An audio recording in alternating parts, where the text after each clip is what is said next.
Will you be taking the blue ring or the red ring? Depending which one you take, we will go deeper into Wonderland. I don't even know what I'm doing anymore.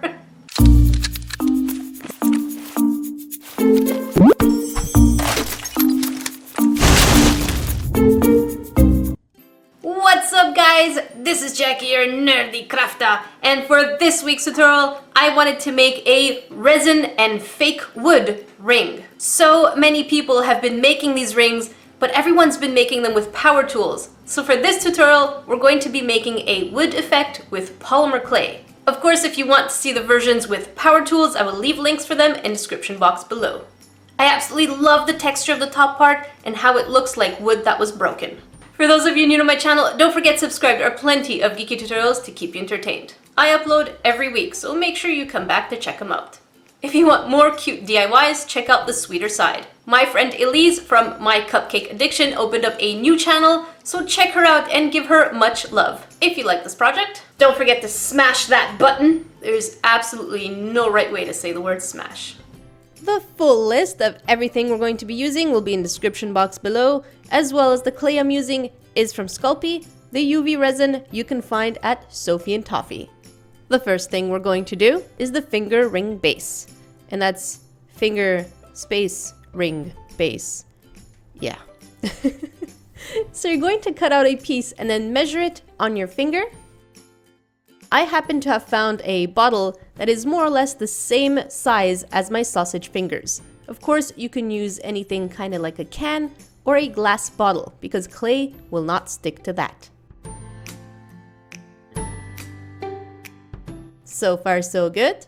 If you want the edges to not be too sharp, go ahead and smooth it around. Now bake it for 20 minutes at 275 degrees Fahrenheit.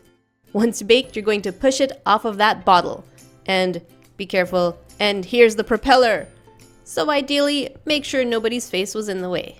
Unless that was on purpose. Now take a blob of clay, put some liquid Sculpey on your base, and yeah, that's pretty smushy. I love the feel of smushy things.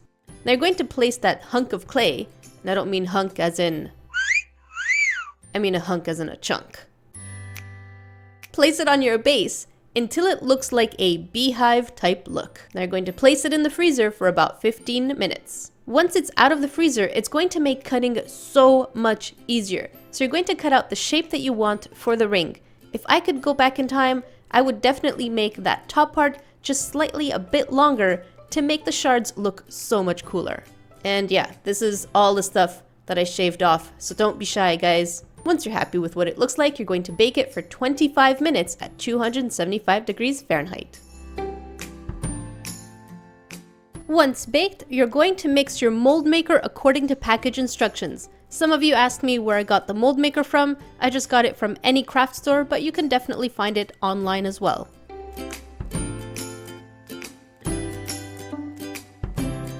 For the mold container, I use the top part of a Jello cup, a plastic bottom, and then I just kind of put them together with a glue gun. This is one of the fastest ways to make a mold holder. Place your ring and place the mold right on top. Let it cure overnight. For some reason, because my room was pretty cold, it ended up taking about 15 hours, but if your room is pretty warm, it shouldn't take as long. Remove whatever parts of the mold that are in the way, and don't remove the middle section. That's where the finger would go. Unmold it, and here you have it.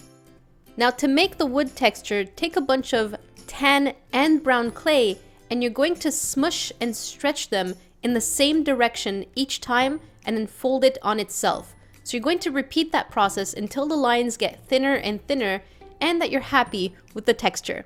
If you want to make a more textured kind of wood, you can also do that after baking by cutting holes and doing a brown wash. Once you're happy with what it looks like, you're going to go ahead and put it in the mold. Once it's in the mold, cut off any excess clay that's sticking out and don't worry too much what it looks like because we can sand that down later on. Now you're going to cut off as much as you want from the top part. You can always remove more or less. Make some jagged lines with your cutter. I'm using Sophie and Toffee's UV resin, so let's make some glitter. So This mixture is glitter and resin, and I imagine that's pretty much how unicorn spit probably looks like. So they fart rainbows and they spit glitter. Add some of that glitter mixture in there. Where were you the night of the craft epidemic? Where were you the night of the clay shortage? Where were you the night where crafting was illegal? Now take a UV light and you're going to shine it on the UV resin for it to harden. Now to make the top part of the ring, take food colorant or UV resin colorant. They will both work equally well. Mix them and then place them right in the mold. I love this color so much, it's like an icy night.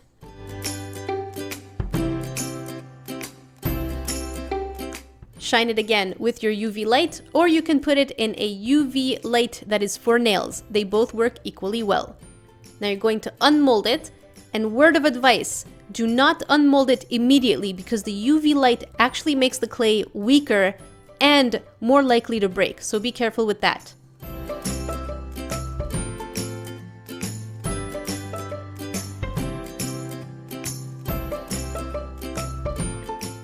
The back part is not perfect, so you're just going to take a sandpaper. I used a 600 grit one and remove any imperfections. Now to make the wooden part glossy, take some resin and a brush and give it a nice coat. If you drop it, just forgive yourself and keep going. And here you have it, some cute fake wood resin rings. Of course, experiment, have fun, do any color or wood texture that you want. All done! Don't forget to add me on Twitter and Instagram. I'm really trying an effort to be more on Twitter, but not enough pictures.